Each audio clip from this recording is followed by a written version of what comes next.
Mesdames et messieurs, bonsoir. C'est avec un immense plaisir que je vous retrouve dans votre émission Entretien avec.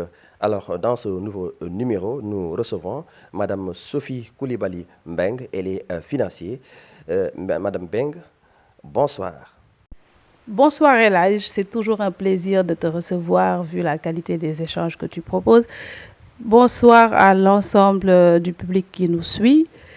Euh, donc c'est un plaisir de te recevoir. Voilà, merci Sophie. Et donc, moi, ma première question est de savoir, n'est-ce pas, que devient Sophie juste après ces élections locales? Je dis Madame Sophie Mbeng, je suis toujours la même, toujours dans les affaires. Parce qu'au-delà d'être politicienne, je suis quand même ingénieur financier de métier. Je suis retournée à mes affaires, tout simplement, Elage. En plus de suivre l'actualité politique et d'accompagner mes camarades du Benno Bokk dans toutes les actions de communication et toutes les actions de structuration stratégique en vue de préparer les élections législatives. Donc, nous sommes toujours là, bien présents sur le terrain politique. Donc, au niveau des HLM, donc, on continue nos actions à travers l'association Initiative HLM Développement. Et donc, je suis toujours membre de Vision Socialiste. Alors, Madame Sophie, nous nous acheminons progressivement vers les élections législatives. Et déjà, comment vous préparez ces élections au sein de votre coalition Benno Bokk Yakaar? Bon, nous le préparons en toute sérénité, hein. Donc, d'abord, en faisant le bilan des élections territoriales passées, en analysant les résultats froidement, hein, en analysant les résultats, parce que dans certaines zones, on a eu du succès, dans d'autres, on en a eu moins. Mais c'est fort de toutes ces expériences-là, parce que c'est ça aussi le jeu démocratique, hein. Donc, nous nous préparons, nous avons mis en place toute la stratégie terrain, toute la stratégie pour nous déployer comme d'habitude et avoir une grande victoire comme à l'accoutumée. Alors, il y a eu beaucoup de polémiques, Madame Mbeng, n'est-ce pas, autour de ces élections, hein. On parle de régions, n'est-ce pas, de listes de certaines coalitions comme Yewwi Askan Wi et vous-même, n'est-ce pas, votre coalition n'est pas inquiétée. Juste une petite rectification, hein. Quand vous dites que notre liste n'a pas été rejetée, ça dépend de quelle liste. Notre liste titulaire n'a pas été rejetée, mais notre liste de suppléants a été rejetée, tout comme la liste titulaire du Yewwi Askan Wi. Donc aujourd'hui, nous acceptons la décision du Conseil constitutionnel parce que c'est lorsque nous allons à des élections, il y a des règles à respecter parce que le code électoral est très clair. Donc il y a des règles de préparation, des listes à respecter. Bien que nous avons respecté ces règles, il me semble que c'est sur la parité que notre liste de suppléants a été rejetée. Et sur la parité, nous avons respecté le nombre, mais c'est l'ordonnancement qu'on nous a reproché. Donc, compte tenu du fait que ces élections sont encadrées par des autorités qui sont habilitées à cet effet d'ailleurs, donc nous acceptons toute décision qui nous sera opposée parce que si la liste avait été acceptée, nous aurions également accepté la décision. Donc, on exhorte d'ailleurs le Yewwi Askan Wi à respecter nos institutions et à accepter la décision du Conseil constitutionnel. De, dans la liste, n'est-ce pas, de la coalition Yewwi Askan Wi également, donc suscite tous les débats, alimente tous les débats justement. Vous, comment vous voyez justement ce rejet, n'est-ce pas, on parle même, n'est-ce pas, de mise à l'écart, n'est-ce pas, de cette coalition qui fait peur, n'est-ce pas, à votre coalition Benno Bokk Yakaar? Oui, ils le pensent, mais ils le pensent à tort. Donc, on ne cesse de le leur dire depuis le début.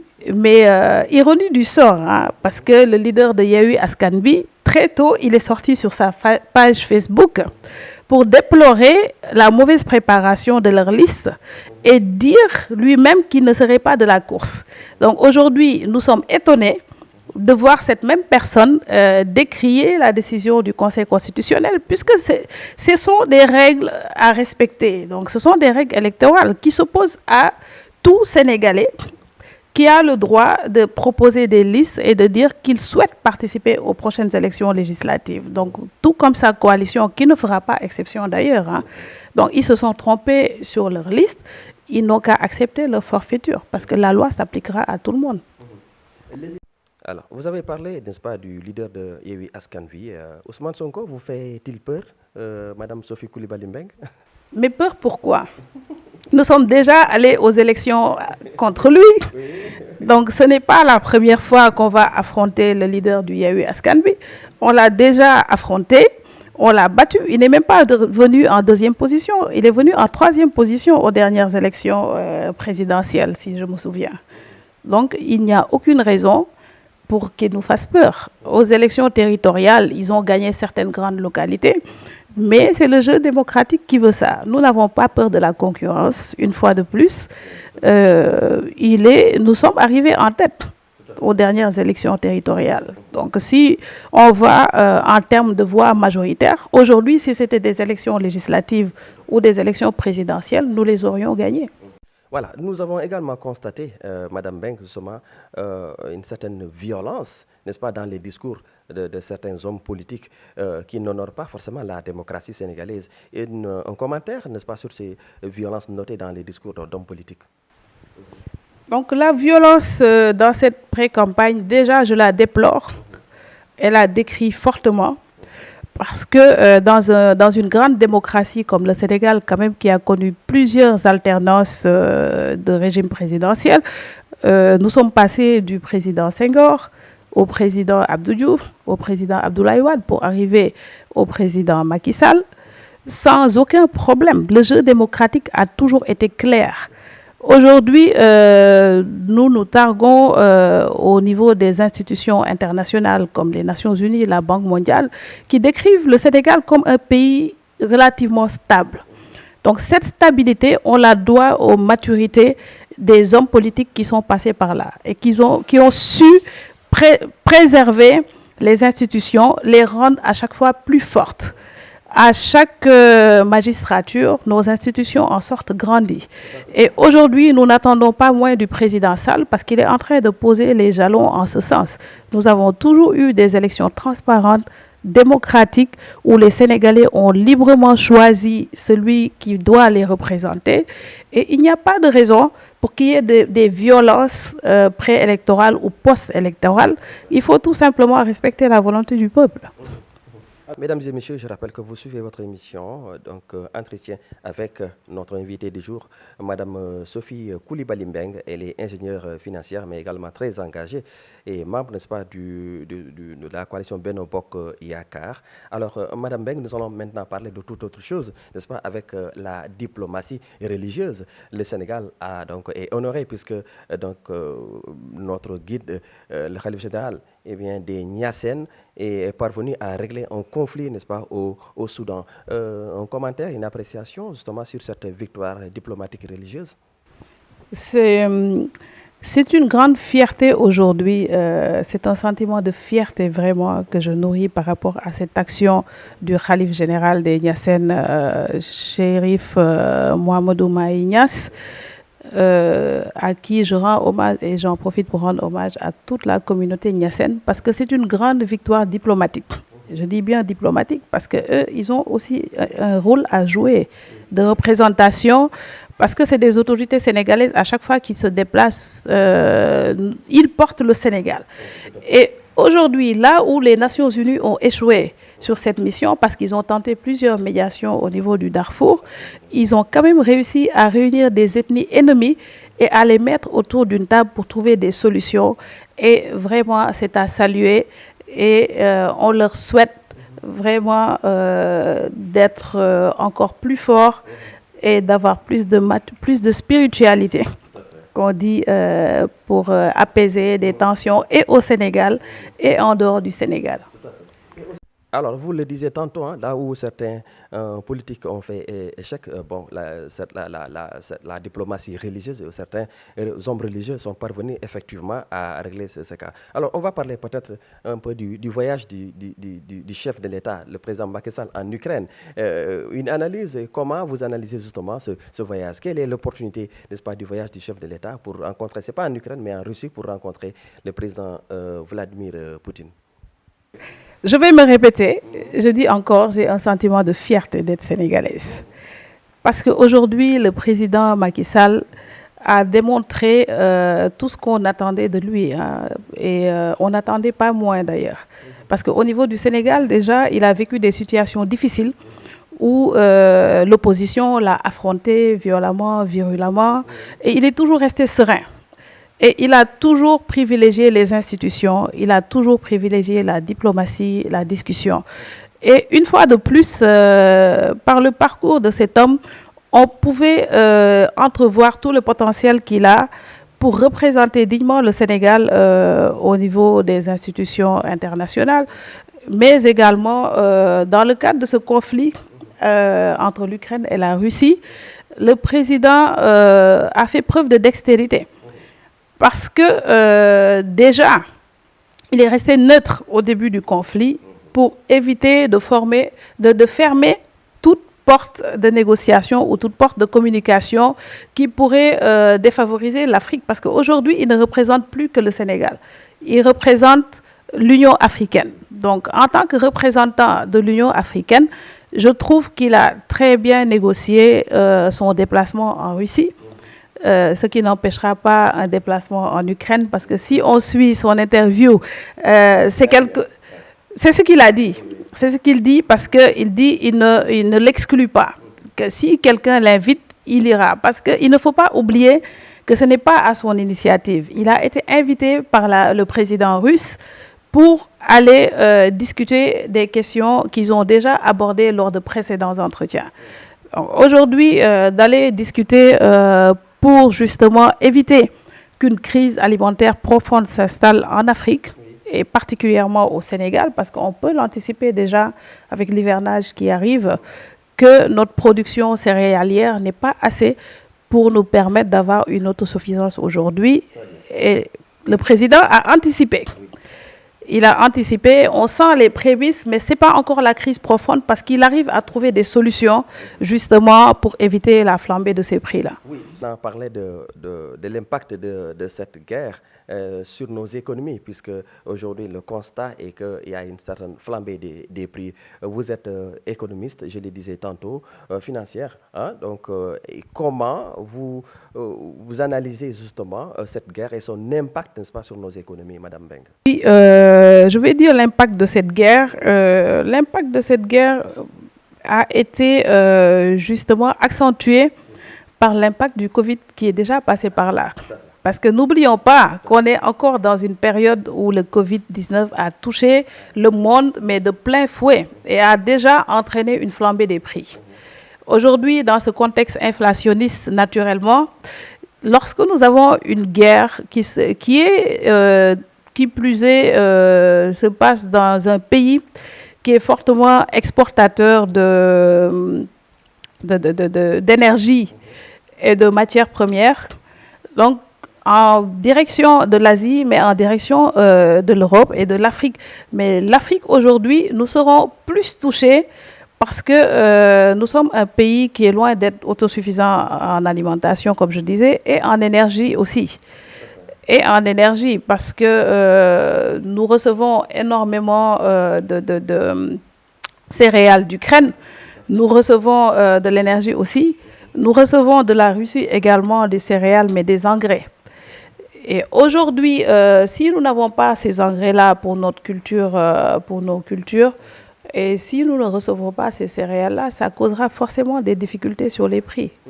Et des difficultés non seulement sur les prix, mais même sur la disponibilité de la matière. Alors revenons justement sur ce voyage du président de la République, Macky Sall, parce que pour certains, c'est un président qui est parti juste quémander, ou alors est-ce qu'aujourd'hui, on doit voir, n'est-ce pas, nos dirigeants, surtout l'Afrique, n'est-ce pas, à ce siècle, effectivement, continuer toujours, n'est-ce pas, à subir, n'est-ce pas, des conséquences ou alors des impacts négatifs sur des événements qui se passent ailleurs. Est-ce qu'il n'est pas temps d'asseoir une véritable politique économique justement, de manière durable? Non, je pense qu'ils n'ont pas bien suivi l'actualité. Parce que le président n'est pas parti demander de l'aide. Il est parti demander de façon la plus diplomatique possible à deux pays qui sont en guerre de trouver des solutions pour ne pas bloquer l'approvisionnement en Afrique. Donc, il n'est pas parti demander de l'argent à Vladimir Poutine. Donc, il est parti lui demander de libérer la matière qui est bloquée au niveau du port d'Odessa. Et le cas échéant, de trouver des solutions pour faire passer la matière par d'autres ports pour qu'on puisse être approvisionné correctement. Donc également, je pense que dans un deuxième point, il lui a demandé de libérer justement de la matière également à partir de la Russie et les engrais pour qu'on puisse bénéficier de ces matières-là. Mais non, ce n'est pas commandé, parce que d'ailleurs, il y a d'autres sources de blocage que la Russie. Je pense que la même demande qu'il a faite au président russe, il l'a faite à la communauté européenne. Parce que tout simplement, si on devait débloquer les échanges entre la Russie et l'Afrique, on aurait un problème de paiement. Justement, compte tenu du fait que nous, dans notre organisation monétaire, nous sommes obligés de passer par des banques intermédiaires européennes pour faire les paiements en faveur de la Russie. Donc aujourd'hui, non seulement il a parlé de façon très technique au président russe, mais il a lancé également des messages à la communauté européenne et aux Nations Unies pour qu'on nous trouve des solutions. Alors, on va parler également des questions liées à la santé. Le Covid a mis beaucoup de nos économies, n'est-ce pas, à genoux. Alors, mais je veux dire, aujourd'hui, avec cette série de scandales notés dans les structures sanitaires, dans les hôpitaux, nous avons vu récemment ce qui s'est passé à l'hôpital à Tivaouane, avec 11 nourrissons, 11 bébés qui ont tous été calcinés et morts. Certains parlent même beaucoup plus, n'est-ce pas, du nombre. Ce qui a même valu, n'est-ce pas, la sanction du ministre de l'exclusion du ministre de la Santé, Abdoulaye Diouf Sarr. Alors, Madame Mbengue, comment vous analysez justement cette situation assez préoccupante dans nos hôpitaux? Déjà, Elhadj, permettez-moi de présenter mes sincères condoléances aux familles endeuillées, mais également à toute la nation sénégalaise pour cet incident malheureux d'ailleurs, pour ainsi dire. Nous sommes attristés au plus haut niveau, parce que ça, c'est des événements qui nous interpellent, et je pense que le président de la République a pris la pleine mesure de la chose. D'ailleurs, on l'a vu, il a tout de suite écourté son voyage et pour venir se rapprocher de sa population et pour montrer vraiment qu'il est de tout cœur avec les familles endeuillées. Et ça, c'est faire preuve de générosité et d'humanité. D'ailleurs, pour montrer l'importance de la chose, il a décrété 3 jours de deuil national. 3 jours de deuil national et il a mandaté l'IGE pour aller auditer l'ensemble des installations techniques au niveau de l'ensemble des hôpitaux et pour que ce genre d'événement ne puisse plus arriver. Et je pense que c'est une question qui est prise au sérieux par le gouvernement et par tous les Sénégalais, toutes les parties prenantes en tout cas de la santé, dans la mesure où aujourd'hui, on a noté d'ailleurs des avancées notoires au niveau de la santé. Mais malgré ces avancées, le facteur humain, on ne peut pas tout le temps le maîtriser. On ne peut faire qu'anticiper, analyser, évaluer et mettre des actions fortes pour éviter que ce genre d'événement arrive à nouveau. Je fais une parenthèse, le président de la République est en train de mettre en place, en tout cas a mis en place des hôpitaux de dernière génération de niveau 3 pour montrer l'importance de la question aujourd'hui au niveau de Sédhiou, au niveau de Touba, au niveau de Kaffrine, Kaffrine, et ça continue. Certaines unités sont également en réfection totale au niveau de l'hôpital Fann, au niveau de l'hôpital Le Dantec, et ça continuera. Donc, ça va continuer. Et même l'unité de vaccination contre le Covid-19 qui est en train d'être mise en place à Diamniadio. Et je pense que la question de la santé est une question importante qu'il ne faut pas négliger et le président a pris la pleine mesure de la chose et est en train de mettre en place les actions correctives. Voilà, Madame Sophie Mbengue, je pense que nous arrivons bientôt, n'est-ce pas, c'est le dernier point, n'est-ce pas, de cet entretien, mais avant de nous quitter, faut-il s'attendre, n'est-ce pas, à voir Madame Sophie Mbengue, n'est-ce pas, reprendre les activités, n'est-ce pas, comme on la connaissait, et qu'est-ce qu'il faut attendre, n'est-ce pas, de Madame Sophie Mbengue très prochainement dans les jours à venir? Oui, Elhadj, sur cette question-là, comme vous dites, Jambar Daoul dafa wuti ji doole. Parce que je me suis beaucoup investie en période préélectorale sur les élections territoriales et on est toujours sur le terrain en train d'entretenir les groupement de femmes et de jeunes qu'on avait mis en place au niveau des HLM. Et on fait de temps en temps un peu d'animation, du suivi, surtout du suivi. Hein. Mais aujourd'hui, mes activités professionnelles, justement, ne me permettent pas d'être tout le temps sur le terrain, mais ça n'empêche pas que mes relais sur place sont très actifs sur le terrain et moi-même, je suis aussi bien sur le terrain que dans la structure des cadres aussi, au niveau du Benno Bokk Yakaar. Donc, c'est des groupes de réflexion qui ont aussi leur partition à jouer. La fin de cet entretien. Merci, Denis. C'est la fin de cet entretien, mesdames et messieurs, avec Madame Sophie Coulibaly Mbeng. Un dernier mot, Madame? Un dernier mot à l'attention des Sénégalais, c'est que aujourd'hui, nous sommes une grande démocratie, donc qui est le Sénégal. Et cette démocratie-là, nous l'avons obtenue et entretenue pendant des décennies grâce à la maturité et à l'esprit de dépassement de tous les grands hommes qui sont passés par là, que j'ai cités précédemment, les présidents de la République qu'on a eus, qui sont des personnes qui ont toujours organisé des élections transparentes et qui ont toujours été, dont le processus a toujours été salué par tout le corps diplomatique et par l'opinion internationale. Et on n'attend pas moins de ces prochaines élections parce que nous avons l'âge de la maturité, mais nous avons le devoir de nous ériger en exemple pour la jeunesse.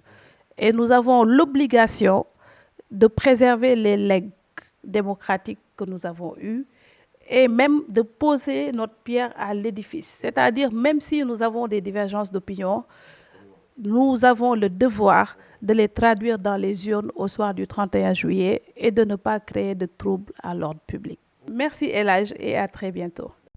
Merci.